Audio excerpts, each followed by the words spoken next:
está entrando no ar. Debate 93.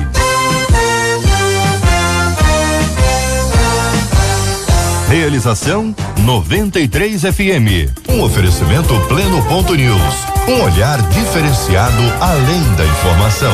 Apresentação J.R. Vargas. Alô, meu irmão. Alô, minha irmã. Aqui fala J.R. Vargas, estamos de volta, começando aqui mais uma super edição do nosso Debate 93 de hoje, nessa sexta-feira, 6 de abril de 2018. Fale com o Debate 93. 2461-0093. E-mail debate@radio93.com.br. Facebook Rádio 93 FM. Site www.radio93.com.br.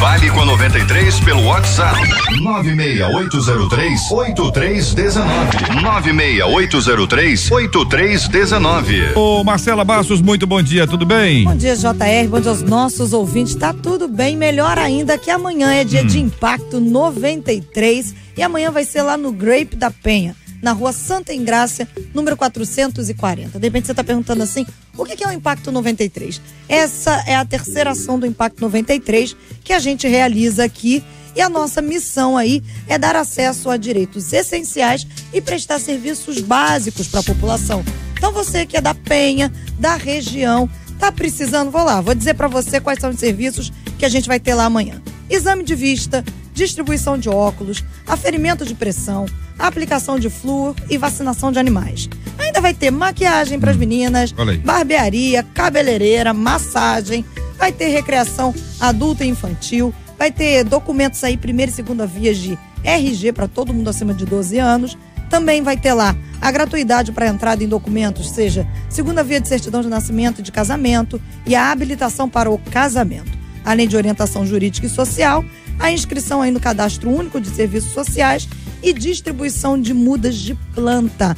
Toda essa realização aí é uma realização da Fundação Leão 13, em parceria com a Rádio 93 FM e a Secretaria Municipal de Assistência Social e Direitos Humanos aqui da cidade do Rio de Janeiro. Então, anota na sua agenda, Rua Santa Engrácia, número 440, começa às 9h30 da manhã. Mas tem fila, entrega de senha, então chega um pouquinho antes. Muito bem, tá aí o convite, o desafio para você é a 93 FM servindo a cidade com carinho, com amor, estabelecendo parcerias importantes para servir a você, que é ouvinte da 93, para você que também está acompanhando aí e está participando conosco hoje, conhecendo a rádio, ou vai conhecer amanhã através dessa prestação de serviço que é tão importante para nossa comunidade, né? Quero mandar um abraço para os pastores que estão aniversariando hoje, daqui a pouquinho no final do programa, vamos agradecer a Deus pela vida dos pastores e pastoras que fazem aniversário hoje, sexta-feira, e os que fazem aniversário amanhã, que é sábado. Seu pastor, sua pastora, manda aqui pra gente o dia que ele faz aniversário, que ela faz aniversário, e nós temos aqui uma planilha bem organizada para que a gente venha a agradecer a Deus por essas vidas preciosas. É só mandar aqui pro nosso WhatsApp, sempre durante o debate, o 96803-8319. Anota aí, ouvinte, ó. Salva aí, ó, 96803-8319, e assim nós vamos agradecer a Deus pelos nossos líderes espirituais. Estamos juntos no Debate 93. Vários assuntos no programa de hoje, evidentemente, temos o tema do dia, todo mundo tá falando sobre a prisão do ex-presidente Luiz Inácio Lula da Silva. Nós estamos acompanhando, a nossa equipe de reportagem está atenta a todos esses fatos, pelo menos até esse tempo que antecede aí, às 17 horas, tá todo mundo dizendo, vai, não vai, foi, não foi, tá lá ou não tá. Nós vamos estar acompanhando, a nossa equipe está super atenta a isso e vamos tratar sobre esse tema já, mas vamos iniciar pelo tema encaminhado por uma de nossas ouvintes que diz: todo o tempo que minha mãe tem é para a igreja. Já discutimos muito sobre isso e ela diz que eu estou sendo usada pelo diabo para arrumar a briga. É aquela pessoa que diz, o inimigo se levantando aí, tá vendo? Olha aí, não quer que eu vá à igreja, como ajustar o amor pela causa do reino e o tempo para a família? O que a Bíblia quer dizer quando afirma que devemos colocar o reino de Deus em primeiro lugar, ouvinte? É correto sacrificar a obra do Senhor por causa da família ou prejudicar a família em razão do tempo a ser dedicado à igreja? É possível ser atuante na obra de Deus e manter a família saudável e feliz? Que pensa você, ouvinte, com a sua experiência, na caminhada que você tem com o Senhor? Eu quero ouvir a sua opinião pelo nosso 968038319, também ouvindo os nossos queridos debatedores, deputado Harold de Oliveira, pastor César Carvalho, pastor Luciano Regis. Bom dia aos três, microfones abertos, bom tê-los aqui entre nós. Bom dia, JR, bom dia aos queridos aqui à mesa, bom dia aos nossos ouvintes. Eu, de verdade, antes de tentar responder qualquer uma das questões, justas questões implementadas pela ouvinte, eu gostaria de trazer a ela, e eu queria de fato trazer para o ambiente da pessoa, dela mesmo. Nenhum tipo de convicção, de razão é tão importante quanto a relação. Nenhuma coisa que você pode encontrar razão para ter condição de vencer o debate, no sentido da discussão, é tão importante quanto a saúde desta relação. Então, antes de eu falar qualquer coisa, eu gostaria que essa querida irmã não usasse aquilo que nós vamos dizer aqui para confrontar sua mãe, mas de alguma forma pudesse abraçar sua mãe e tentar conquistá-la pela via de um relacionamento saudável.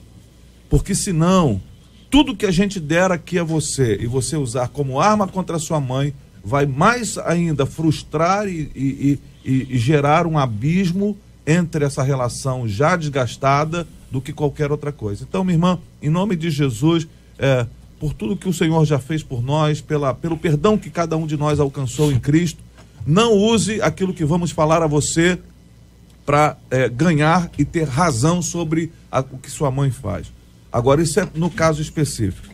Na questão dessa situação, uma das coisas mais complexas aqui está em pensar que nós somos antes família do que devemos ir ao templo ou fazer coisas. Deus estabeleceu em primeiro lugar a família, e essa família precisa ter prioridade relacional sobre todas as questões.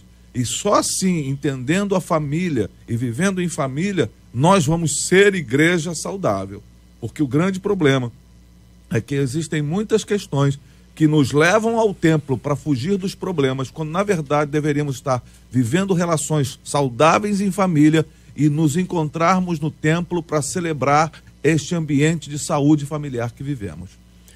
Bom dia a todos, prazer estar aqui mais uma vez, JR, amados debatedores, você que nos ouve, que nos dá a carona, que Deus nos abençoe na manhã e na tarde desse dia. Bom, o pastor César já abriu muito bem esse tema e ele já tocou uma questão, eu quero ampliar para outra então, eu quero ir lá para o início. Quando Deus cria o homem e olha para o homem e vê que não era bom que esse homem estivesse só, Deus cria uma mulher altamente capaz e coloca ao seu lado. E quando esse homem, por qualquer motivo que seja, e eu quero aqui fazer uma conjectura, se você me permite, ele vai trabalhar na obra e esquece a sua casa, há um problema.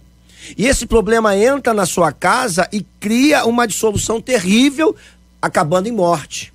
Então, lá atrás, não foi esse o projeto principal, inicial, na gênese de tudo, no princípio de tudo, da criação da família. Eu quero agora dar um outro pulo, lá para Efésios 5 e 6, que trata de como a família deve proceder, de como a família deve caminhar. Eu não vejo aqui, portanto pode ser que não tenha, a princípio é o que eu imagino, um pai nessa casa, para que pudesse fazer o meio campo da coisa, organizando, colocando equilíbrio. Mas o que está lá em Efésios, tanto o 5 e o 6, terminando o pensamento, é que essa casa tem que ter equilíbrio. Ela precisa caminhar debaixo de equilíbrio, ainda que debaixo da palavra, debaixo do trabalho evangélico, debaixo do trabalho do reino de Deus, mas essa casa, ela tem funções tanto do pai, da mãe e dos filhos. Então Deus o tempo inteiro, e esse é o projeto principal de Deus, é que essa família, como já foi também abordado pelo pastor César, ela trabalha em comunhão. ela trabalhe num conjunto de formação, não apenas de ideias criadas, mas daquilo que já está estabelecido pela palavra como foco central.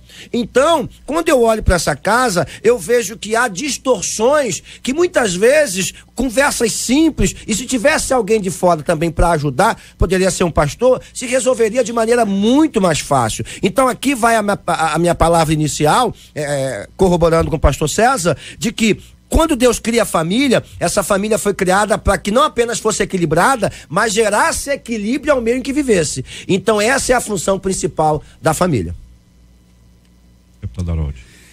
Eu ouvi atentamente, acho que as abordagens foram perfeitas realmente e fundamentadas. Eu gostaria de falar em termos mais de convívio prático da vida, de banquinho aqui da Escola Bíblica Dominical, com os pastores, com nossos queridos ouvintes.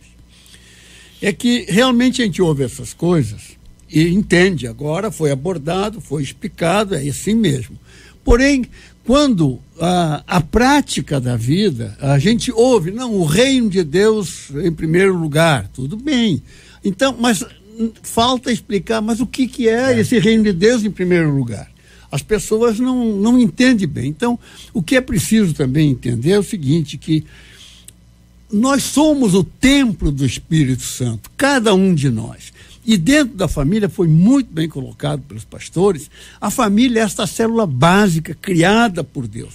Se ali as coisas não estiverem harmônicas, acertadas, arrumadas, os outros compromissos importantes também, que são com a igreja, que é com a congregação, sim, é muito importante o nosso compromisso. O nosso compromisso com a igreja é apenas uma parte do nosso compromisso com o reino de Deus. O reino de Deus nós carregamos conosco o tempo todo. Esta que é a verdade. Nós temos o trabalho, são as relações externas, fora. Em todos esses lugares nós temos que dar. Por que se fala? Não, primeiro o reino de Deus. O reino de Deus, quer dizer, para quem tem fé, né, que aceitou a verdade, que sabe que Jesus Cristo é o Salvador, crê nisso, tem esperança, pratica o amor, evidentemente o reino de Deus está consigo no testemunho, no exemplo, nas palavras, em todo lugar o reino de Deus está presente e tem que estar evidentemente na célula maior da sociedade, que é a família. Esse é o meu entendimento. Quanto o resto tudo são questão de equilibrar. Agora,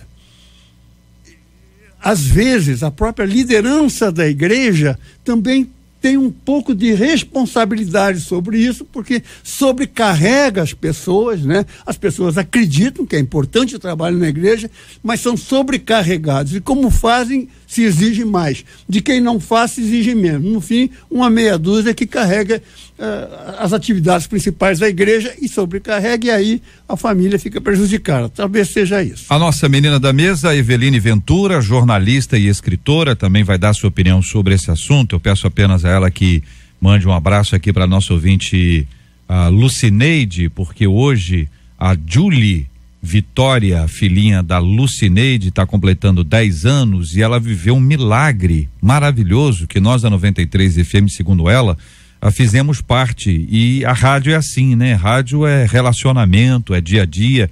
E ela pediu oração aqui, o povo de Deus orou, intercedeu e todos nós participamos disso, e hoje ela compartilha conosco essa vitória, que é a vitória da Julie Vitória, que eu peço que você, Eveline, mande um abraço em nome de todos nós.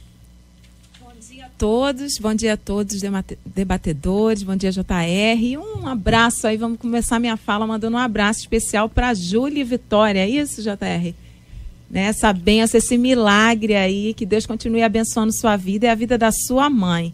E já entrando nesse tema, né, tão interessante de se abordar, eu gosto de ir na palavra quando a Bíblia fala da sabedoria da mulher, né? A mulher tem um papel muito importante na sua casa, um papel de edificadora, e quando a Bíblia vai falar sobre a mulher sábia, eu gosto de ir comparando com a tola, eu gosto de imaginar que as duas receberam o mesmo material para trabalhar, a casa, o marido e os filhos. Só que o que vai fazer a diferença entre a sábia e a tola são as escolhas que essa pessoa faz.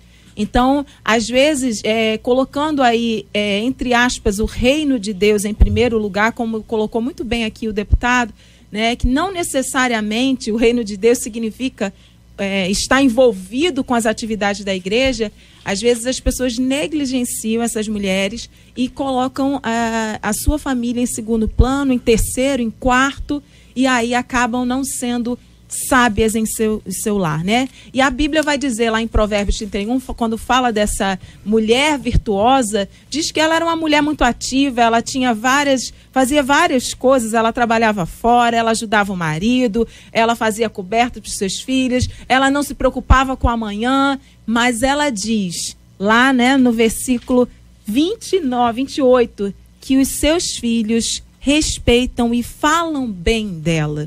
Então, isso é uma questão que me chama muito a atenção nesse capítulo 31 de Provérbios. O que os nossos filhos falam sobre nós? Porque se nós estamos lá trabalhando, desenvolvendo a obra na igreja, mas dentro de casa não temos o respeito, a admiração, né? Não somos olhadas com bons olhos pelos nossos filhos, é uma questão da gente se policiar e se perguntar: que diferença eu tenho feito na minha casa? Queridos, eu queria ponderar com os queridos e amados irmãos aqui, nossos ilustres debatedores, que em geral as pessoas ficam no extremo. O extremo é o lugar mais fácil. Ou você fica lá em cima, ou você fica lá embaixo. O negócio do meio é muito complicado, é muito difícil. Algumas pessoas levam anos até que conseguem achar. O deputado Harold disse em sua fala que, na maioria dos casos, pouca gente trabalha e muita gente se torna um espectador, porque se não trabalha, tá assistindo, tá lá acompanhando os grandes fatos e realizações das nossas igrejas. Muito bem. Aí nós estamos dizendo, olha, equilibra o tempo. Aí esse camarada que já trabalha pouco, ele vai dizer assim, olha, eu já tenho ido muito. Eu tô indo uma vez no mês, pelo amor de Deus. Desse jeito vão achar que eu tô querendo virar o pastor, que é isso que o exagerado, tô falando do exagerado. Aí tô olhando aquele outro lado lá, da pessoa que tá indo. E ela diz, olha, realmente, eu preciso equilibrar. Aí ela deixa de ir, porque tem que equilibrar, e aí o trabalho vai sobrecarregar os que ficarem, porque sempre fica alguém, pelo amor de Deus, não deixa a gente sozinho não. O pastor não pode ficar abandonado. Então, onde achar esse equilíbrio, gente? Porque as pessoas tendem a ir para o extremo. Elas tendem o seguinte, hoje, ela diz assim, realmente, tem que ter equilíbrio. Domingo agora nós vamos passear.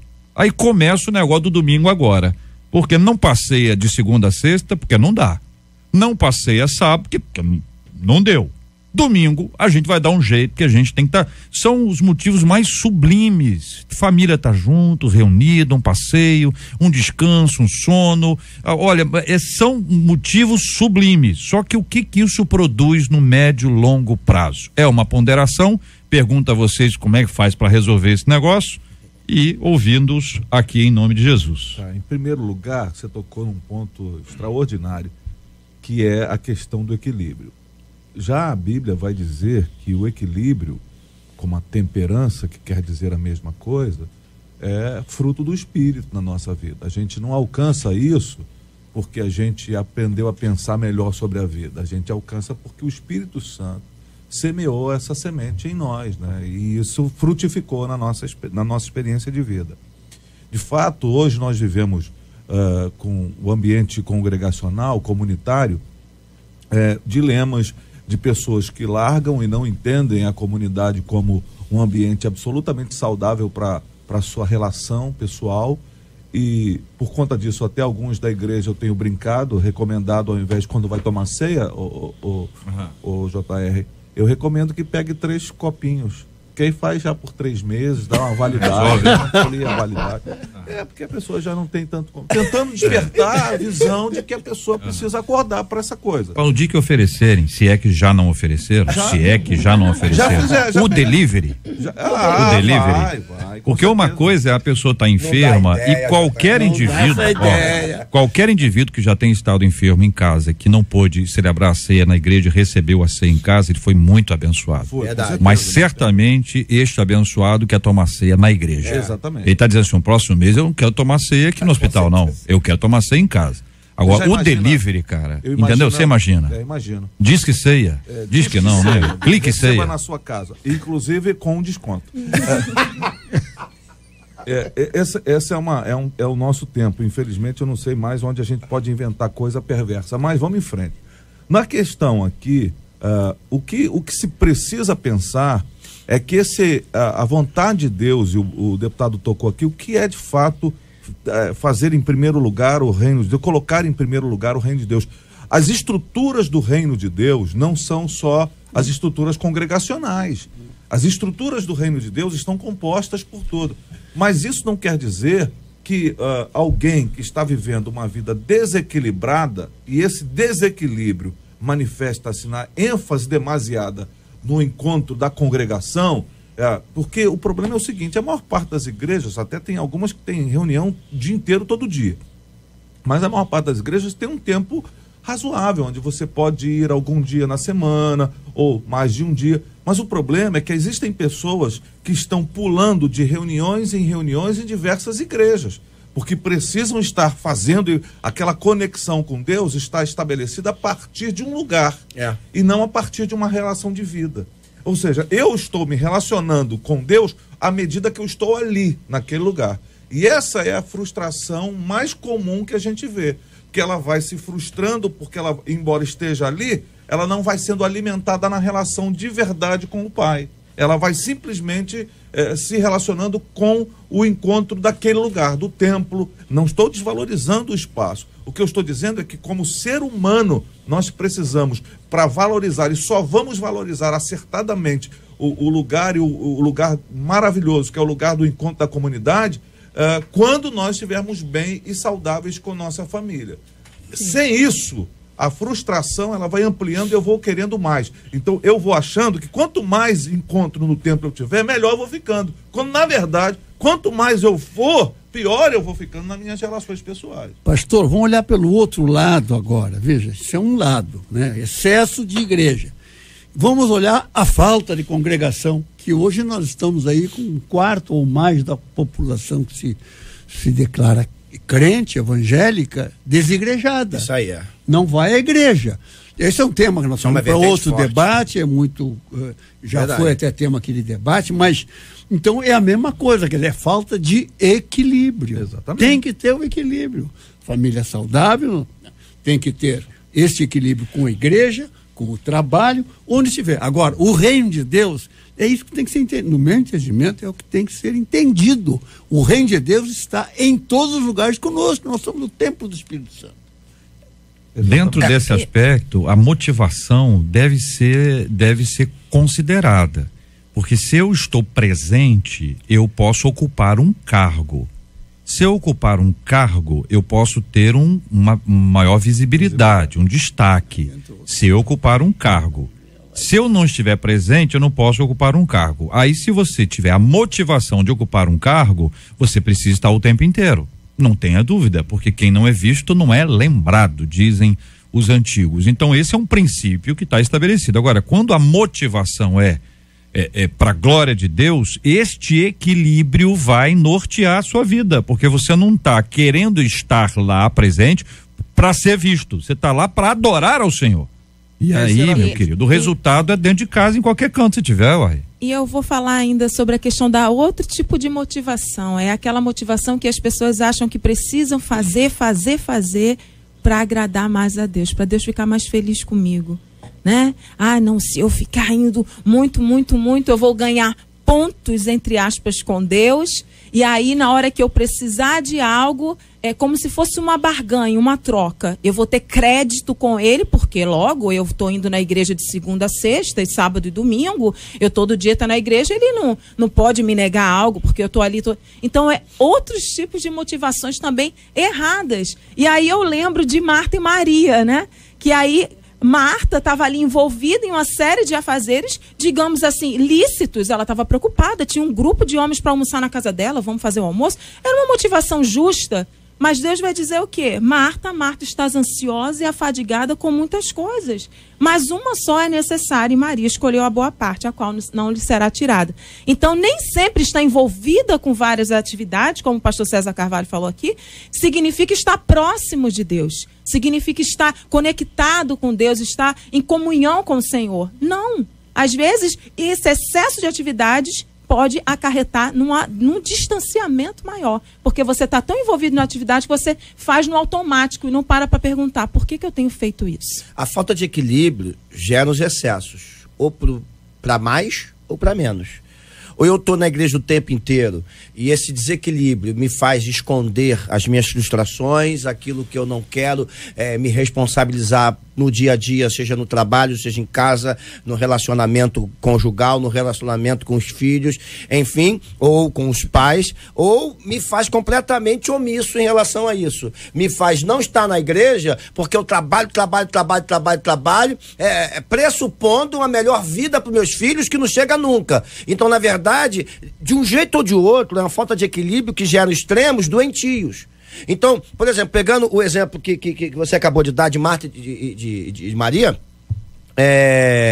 a gente precisa entender uma coisa. Às vezes, tem muita gente que fala, olha, você não pode se dedicar a isso. Jesus não censurou uma em relação à outra. Sim. Ele tentou trazer o equilíbrio para que as pessoas não, porque eu já ouvi isso em alguns lugares, dizendo, não, você não pode, você tem que colocar Deus em primeiro lugar e não fazer nada, não. O que uma fazia era importantíssimo para complementar o trabalho da outra. O que precisa é o equilíbrio. E o que o deputado colocou sobre buscar em primeiro o reino de Deus é exatamente isso. Vou dar um exemplo aqui meu. Por exemplo, ontem eu tive uma conversa com meu filho, fui conversar com a diretora da escola, ele tem 12 anos, é normal isso acontecer, primeira vez que acontece, mas eu sei que é normal. E ele deixou de fazer o dever na sala de aula.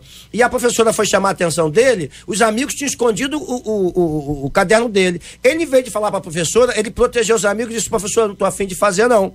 Eu fui conversar com a diretora, expliquei à diretora como funciona a minha casa, o princípio de autoridade, a autoridade se confronta, se obedece e depois se conversa, e conversei com ele. O que é isso? Quando eu chamei meu filho para conversar em casa, eu falei, o que você fez? Já entrou de castigo, mas entenda, a autoridade não se confronta, cara. A autoridade se obedece e depois, se tá errado, conversa. Depois que resolveu tudo, você conversa. Isso é princípio estabelecido por Deus. Então, o que eu estou fazendo lá em casa? Eu estou mostrando para meu filho que o reino de Deus, ele precisa funcionar na escola, em casa. Eu estou tentando trazer equilíbrio. É assim que a gente coloca o reino de Deus em primeiro lugar. E não apenas estando num culto celebrando. Não deixando de estar no culto. Mas não é o culto que me faz estar no reino de Deus. É eu que atraio o reino. Numa época em que o texto da Bíblia que diz não deixemos de congregar-nos, né, como é costume de alguns, ele é tão importante para ser entendido.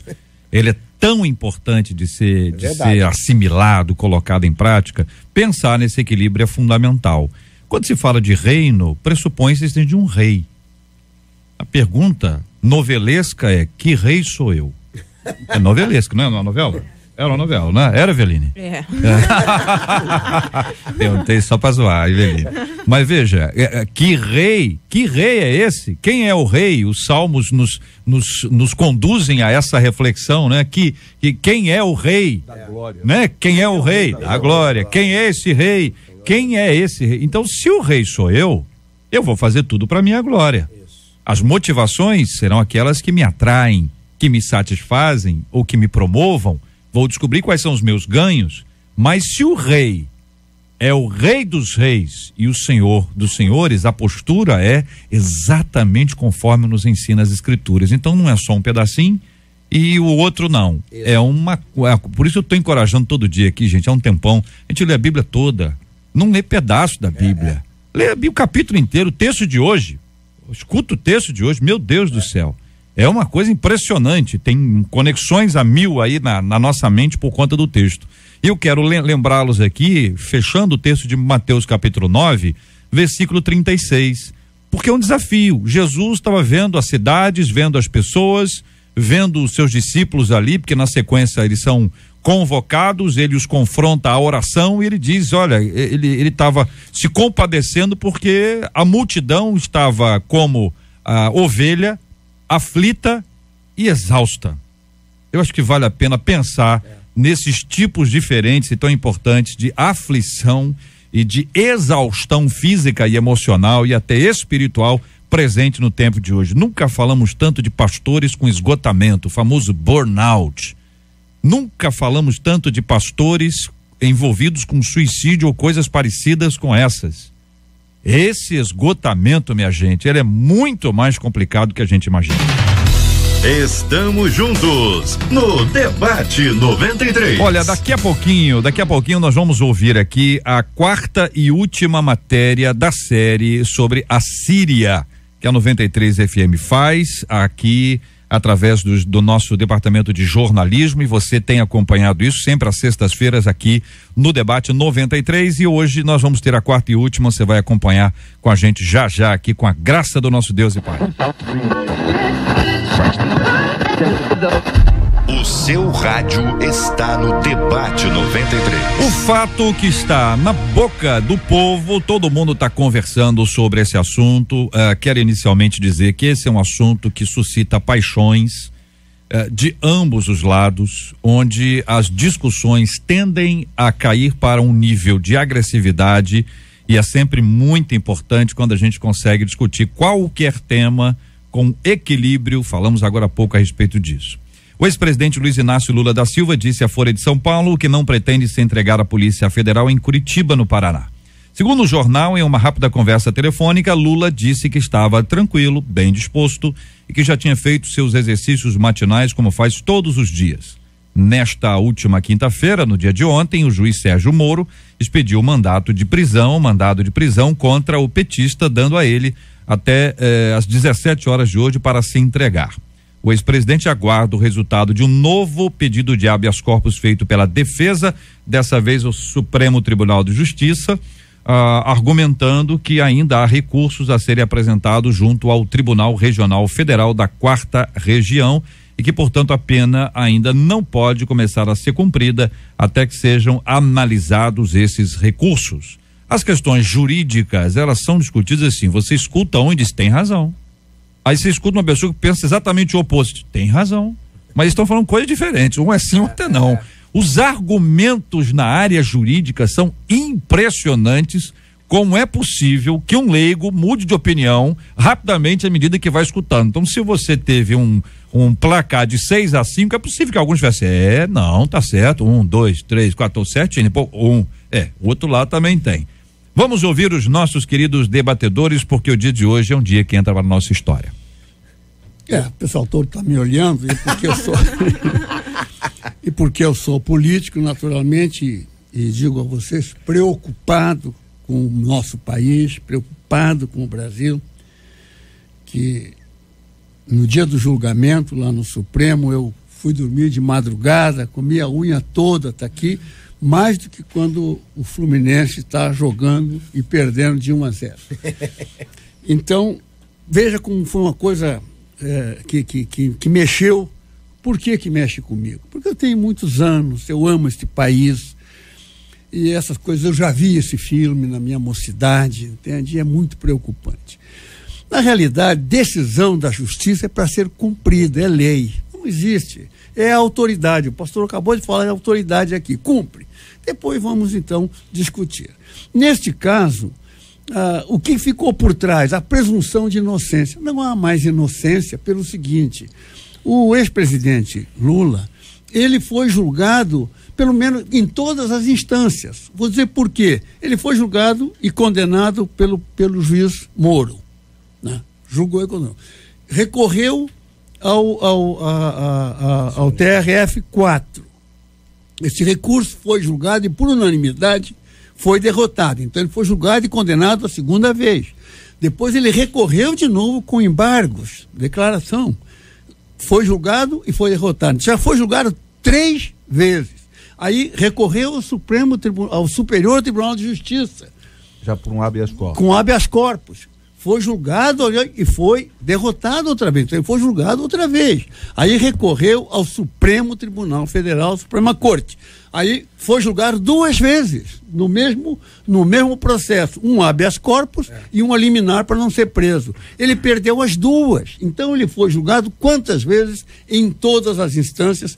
Quer dizer, a presunção de justiça é legítima, lógico, né? Mas já não há mais. Tanto que agora já não se trata mais de inocente ou injusto. Trata-se de prende ou não prende. Então a questão agora é não prender. Quer dizer, já há uma admissão de culpa, no meu entendimento. Mas o que eu queria dizer aqui é o seguinte. O presidente Luiz Inácio Lula da Silva, pela experiência que tem, naturalmente, ele é um homem sensato, ele não é um homem de arroubos, etc. É só apenas no grupo dele. O que, no meu entendimento, está acontecendo é que ele está cercado por pessoas que estão perdendo espaço político. espaço político, espaço fisiológico, perderam. E que com ele tem uma perspectiva, pelas pesquisas eleitorais, de retornar a esses espaços. E sabe que o órgão mais sensível do corpo humano é o bolso, realmente, né?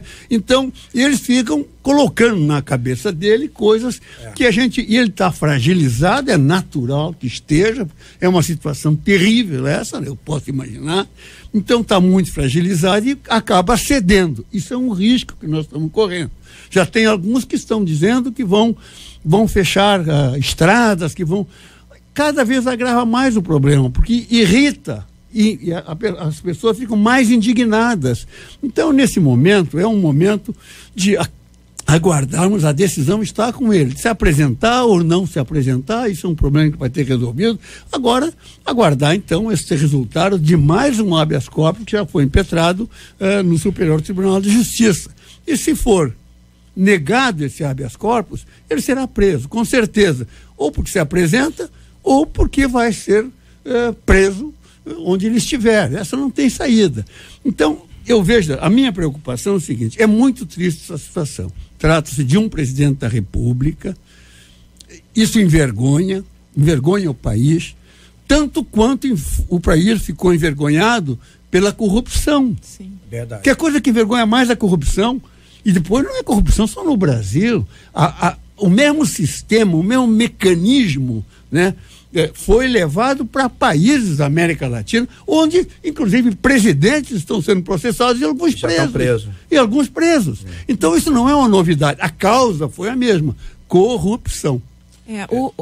Desculpa, pastor, a questão que até o deputado citou aqui agora, da corrupção, a gente sabe que ela não é só aqui no Brasil, acontece em vários países. O que fica mais marcado no nosso país é a questão da impunidade, que já é uma tradição, né, em nosso país, e isso que as pessoas, a população já chegou no seu limite.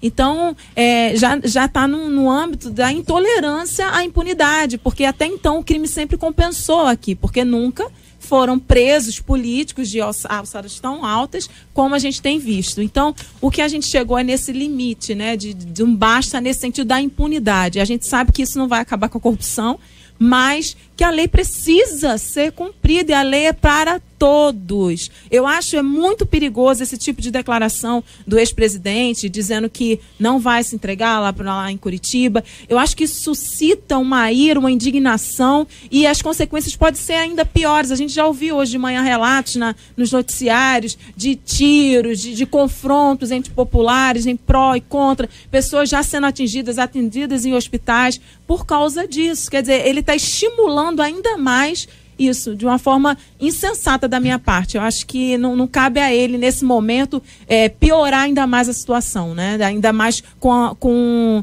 toda a expressividade que ele tem do cargo que ocupou. A forma mais sensata seria já ter sido apresentado e cumprir isso e recorrer, né, depois de outras instâncias. Nessa questão de recorrer, eu não sou jurista, longe disso, mas esse engambelamento que se tenta dar para parte da população de que faltaram embargos, os embargos dos embargos não mudam a decisão, nunca mudarão. E aí o Moro entra declarando que são essas manobras protelatórias que vão gerando em parte da população o sentimento de que isso não vai acabar nunca. Então, essa situação que me faz, como pessoa, ficar triste como pessoa, eu não tenho nenhum prazer, eu acho que qualquer um de nós não tem nenhuma alegria em outro ser humano preso. Sobretudo o presidente. Né? Sobretudo o presidente. Mas mesmo tirando dele essa função, uma pessoa presa por fazer coisas equivocadas, não traz alegria para outra pessoa. Ninguém. É ruim do ponto de vista da pessoa, mas como cidadão eu estou me sentindo representado nesse momento, porque de fato nós precisamos dar um basta a essa condição de que é repugnante, da corrupção na nossa república. É dramático isso, porque parece ser endêmico e nós somos percebidos na sociedade mundial como um país que tolera esse negócio de maneira muito contundente, e vamos levando e relevando e relevando e relevando, e a gente acaba acreditando nisso. E a meu juízo, está faltando esse senso republicano, esse senso de alguém que tem ali, que olha aquelas pessoas, porque no meio dessa loucura toda, existem pessoas de idade, senhoras, que estão agora cercando lá o prédio de São Bernardo e se colocando como se fosse a fronteira para impedir a... Será que ninguém vai olhar para essa senhora? Será que ninguém vai olhar para esse aposentado? Assim, quem está lá fala, pelo amor de Deus, nós não podemos deixar que essas pessoas façam esse muro. Não podemos, nós precisamos fazer alguma coisa, pelo amor de Deus, olhar para o lado humano dessa questão, olhar aquelas pessoas que estão lá, motivadas por uma fé devocional extraordinariamente equivocada, mas enlouquecida também, porque acreditam, já ouvimos dizer aí que uma senhora disse lá, se o Lula mandar votar no cachorro, eu voto. Isso é uma fé enlouquecida, é uma fé, é uma devoção que gera uma loucura. E nós, lá, essa cabeça lá pensante desse partido, precisava pensar assim, puxa vida, há um povo aqui, há pessoas aqui que vão sofrer se alguma coisa... Gente, ninguém pode impedir que a polícia cumpra o mandato. A polícia, nem ela mesma pode impedir. Então, imagina o confronto, o nível de confronto. Então, eu apelo e clamo a Deus que nesse momento toque o coração dessas pessoas, para que não haja uma loucura, um ensandecimento coletivo dessa nação tão querida. Muito bem, vou dar voz aqui aos nossos ouvintes, a maioria está de acordo com o que vocês pensam e falam e se expressam. Outro ouvinte dizendo, infelizmente vão prender a única pessoa que governou para o pobre, porque só tem político que governa para o rico.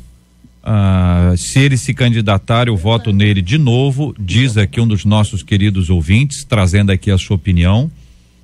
Outro ouvinte dizendo, sim, a lei é para todos, porém o ato de recorrer da lei é somente para os deputados, diz aqui o nosso querido ouvinte, trazendo a sua opinião sobre o tema.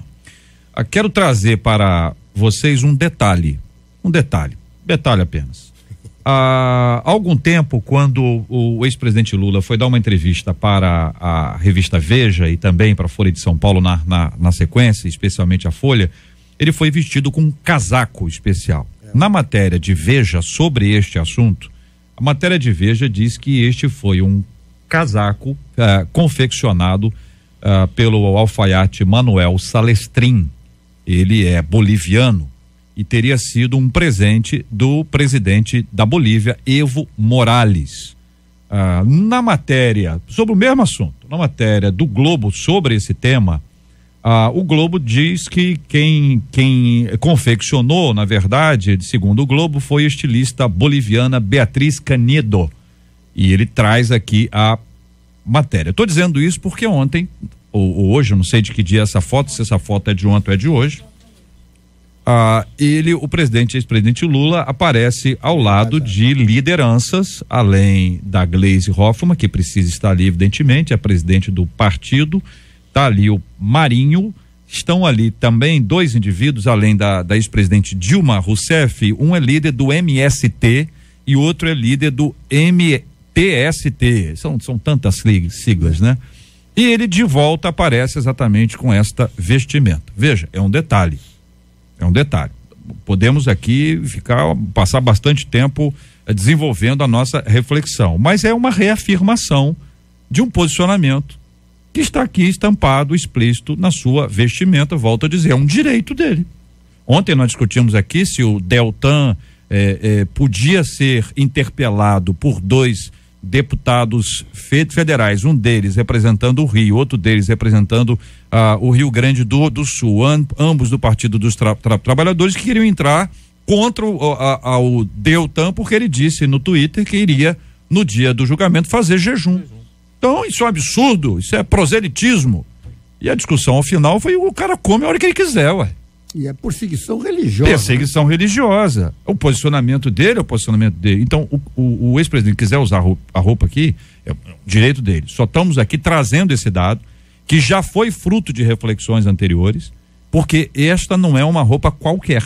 Isso não é, peguei aquela roupa e fui. Sinal. É uma sinalização. Claro que é uma sinalização, isso é um símbolo, né? É um símbolo que diz o que é tudo isso, se me permitem falar, então, isso tudo teve início com o Foro de São Paulo.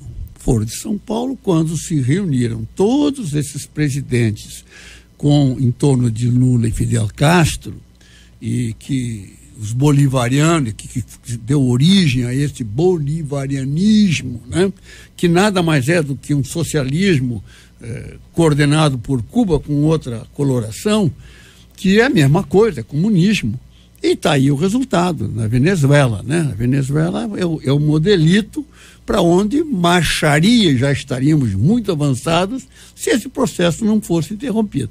Começou realmente no Foro de São Paulo. Então, eles fizeram isso. Tem países africanos envolvidos, até as forças revolucionárias, as Farc, né, da Colômbia, estiveram também participando desse encontro. Vê que isso não tem limite, não é uma questão só de Estado, é de tudo que se junta para um propósito, que é levar realmente o país a essa situação, em cima de um discurso falso, mentiroso, de que é para benefício dos pobres, não é dos pobres. Isso é pior que tem. Né? Esse discurso, não. Os pobres são massa de manobra. A boa-fé das pessoas menos informadas é usada de má fé por essas pessoas, porque depois vai ficar o quê? É um partido único, 3, 4, 5% da população sacrificando e comandando o resto. É uma ditadura, e é assim que é na Bolívia, é assim que é foram assim em todos os países comunistas. Então eu vejo isso, mas não é esse o caso agora. Agora, essa vestimenta sinaliza para isso e reforça essa situação. Eu acho que é quase que uma linguagem que eles, entre eles, conhecem, que eles percebem, e eles estão mandando, é como se fossem mensagens codificadas. Na verdade, essa é uma linguagem que está sendo difundida pelo Brasil. A carreata estava fazendo isso. Quer ver a coisa preocupante, pastor? É que isso é uma escalada, né? É uma escalada. Sabe-se que parece que vão interromper estradas, não sei mais o que, 83 estradas, vias principais serão interrompidas pelo tal do MST, e pelas pessoas que a gente conhece bem, que todo mundo sabe onde estão e quem são essas pessoas.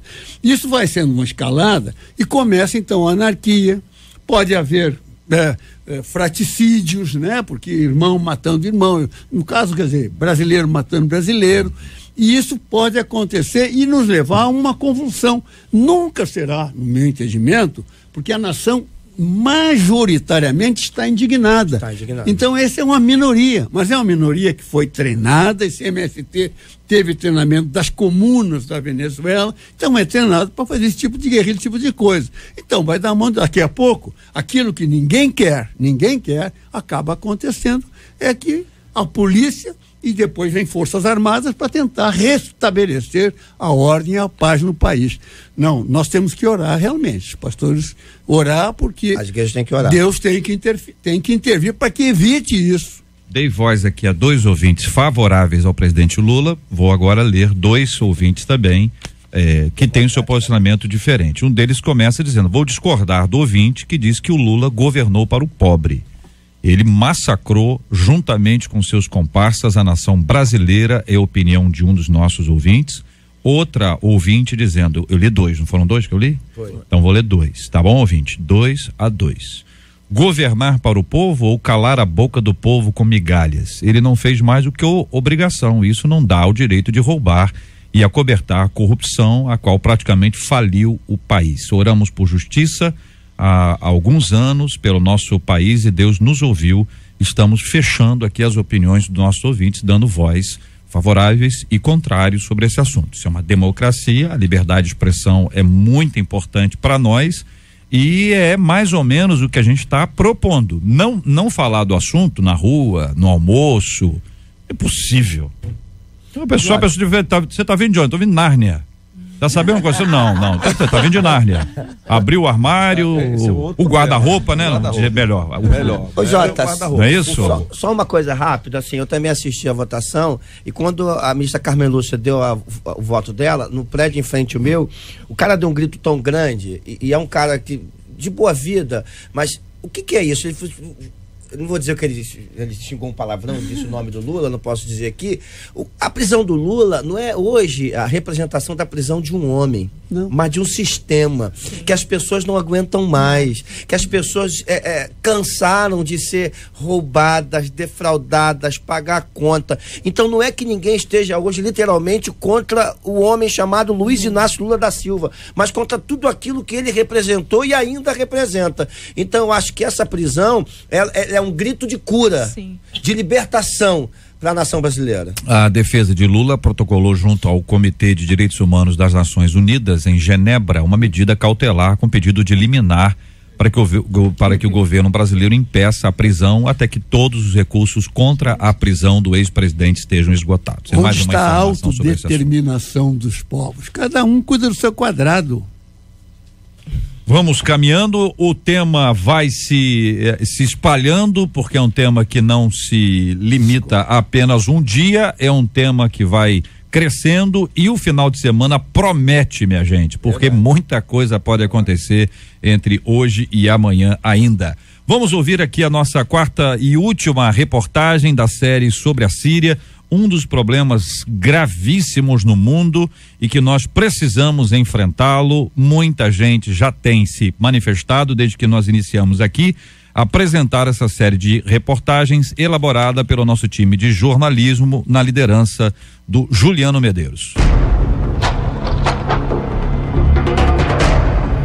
Abril de 2018, o último grupo rebelde deixa a região da Síria de Guta Oriental. O processo de retirada é resultado de um acordo mediado pela Rússia. Segundo o Observatório Sírio dos Direitos Humanos, mais de 105 mil pessoas, entre civis e combatentes, seguem para áreas comandadas por rebeldes perto da fronteira com a Turquia, ao norte do país. Especialistas acreditam que as forças do governo dominam 95% do território ao redor da capital Damasco, onde havia uma forte resistência. Este ano, mais de 1.600 civis morreram e as forças contra o governo ficaram enfraquecidas. Ao mesmo tempo, um relatório divulgado pela ONU denuncia a violência na Síria. O documento destaca violações cometidas por todas as partes do conflito.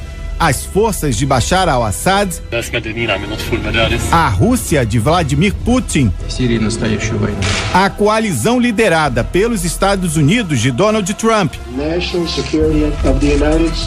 e os rebeldes. Especial Síria. Esperança na guerra. A guerra civil da Síria é considerada uma das mais covardes de toda a história da humanidade.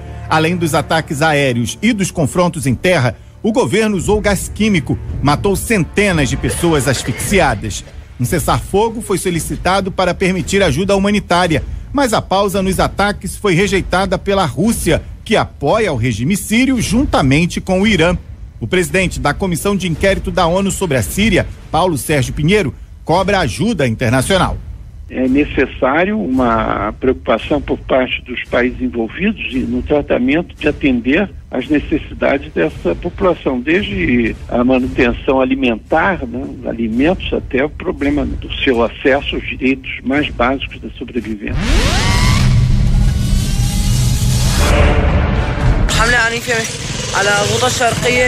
Os horrores da guerra são compartilhados nas redes sociais por um garoto de 15 anos. I am Mohamed Najm. I am 15 years old. I live in the Eastern Ghouta. Mohamed Najm mora na cidade de Guta Oriental, arredores da capital Damasco, onde desde fevereiro os bombardeios foram intensificados. Como uma espécie de correspondente de guerra, ele quer chamar a atenção do mundo. O menino relata que as situações médica e humanitária são difíceis de serem explicadas com palavras e define os ataques como genocídio.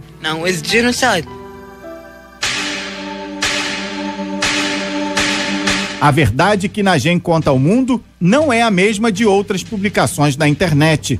Fotos tiradas em momentos diversos não são exatamente o que as legendas revelam. O professor de História e Relações Internacionais, Márcio Scalércio, estudioso também de guerras, analisa que a divulgação de notícias mentirosas, infelizmente, não é uma novidade. O uso da informação como ferramenta de guerra, isso não é novo. Um homem sábio disse uma vez que a primeira vítima da guerra é a verdade, né? O que as pessoas têm que tentar fazer é saber filtrar as notícias que recebem e ter ciência de quem é o agente que está divulgando aquela notícia. Entre muitas imagens que acompanhamos nas redes sociais, algumas são mesmo de dor e sofrimento. Pais socorrendo os filhos feridos nos braços em Alepo, o menino Oram Daknish, de 5 anos, ensanguentado no banco de uma ambulância, um hospital lotado de feridos em Douma e um rio de sangue na mesma cidade por causa do uso de uma substância incendiária à base de gasolina, mostram que a guerra é cruel e que as vítimas precisam de ajuda. A psicóloga e voluntária da organização humanitária Médicos Sem Fronteiras, Ionara Rabelo, diz que é um trabalho difícil. Nas últimas 2 semanas, em Ghouta Oriental, a gente teve em média 344 feridos e 71 mortos ao dia. Os serviços que a gente ajuda dentro da Síria foram bombardeados, vários deles. As equipes estão exaustas, os suprimentos estão acabando e existem vários feridos que precisariam ser evacuados. Então a gente conclama a comunidade internacional que peça um cessar-fogo para que a gente possa retirar os feridos graves, mandar mais insumos e medicamentos para esses hospitais e serviços que a gente atende, para que as pessoas feridas sejam realmente atendidas com a qualidade que Médicos Sem Fronteiras sempre prezam. O Comitê Internacional da Cruz Vermelha é outra instituição envolvida nesta ajuda. No início de março, apenas 16 de 46 caminhões da organização conseguiram chegar com mantimentos em Ghouta Oriental. Nem tudo foi descarregado por causa dos ataques aéreos.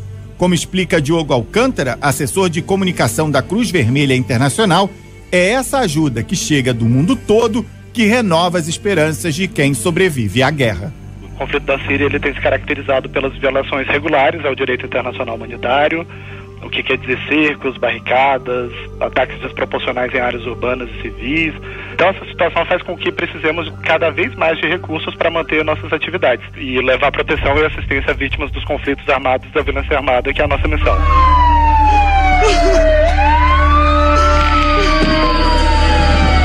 Mortes e violência reescrevem a história da Síria.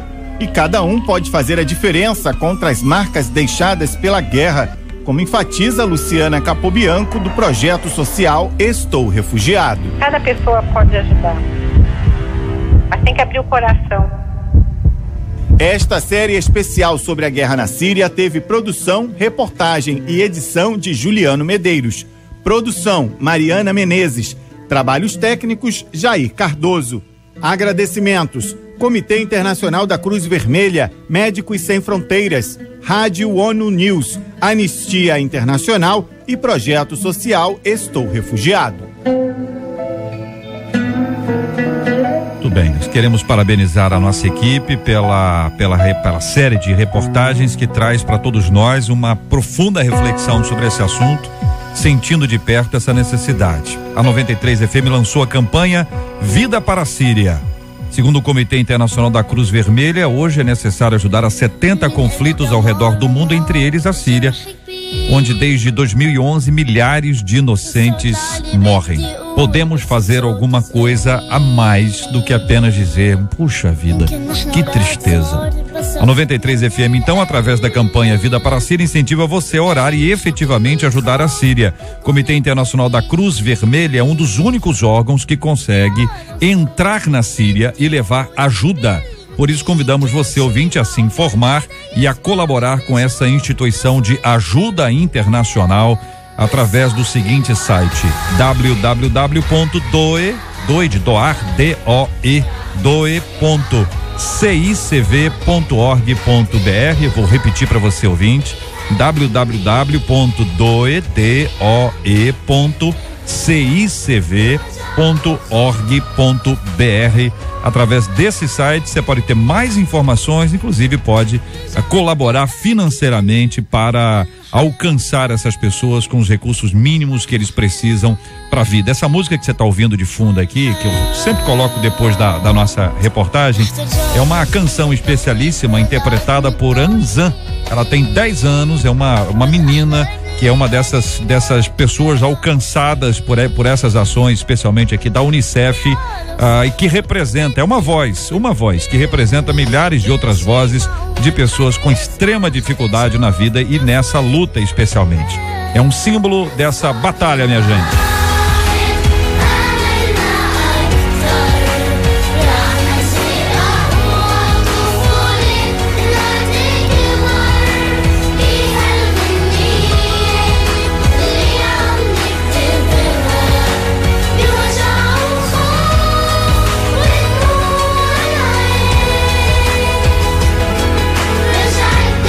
Muito bem, minha gente, eu quero agradecer aqui os nossos queridos pastores que estão aniversariando no dia de hoje, mandar um abraço carinhoso para cada um deles também, acompanhando a gente. Hoje é aniversário do pastor Joel Martins Conceição, da Primeira Igreja Batista em Venda das Pedras, Itaboraí, aniversariante de hoje. Também o pastor Davi Silveira, da Igreja Maranata, completando hoje mais um ano de vida. O pastor Wirlen Harrison, da Assembleia de Deus, buscando santificação em Inhaúma, completando hoje mais um ano de vida. Pastor Eládio de Paula, da Igreja Batista Renovada, Ministério com Propósito em Suruí, Magé. E o pastor Luiz Cláudio Brazão, do Ministério Agnus em Maria Paula, completando hoje também mais um ano de vida. Amanhã quem está aniversariando é o pastor Leandro Reginaldo, da Igreja Nova Vida em Pantanal, Duque de Caxias, e também o pastor Haroldo Machado Júnior, da Segunda Igreja Batista, está acompanhando a gente aí, obrigado. E às vezes você pode dizer, poxa, meu pastor faz aniversário hoje, vocês não mandaram um alô para ele? Nós precisamos receber aqui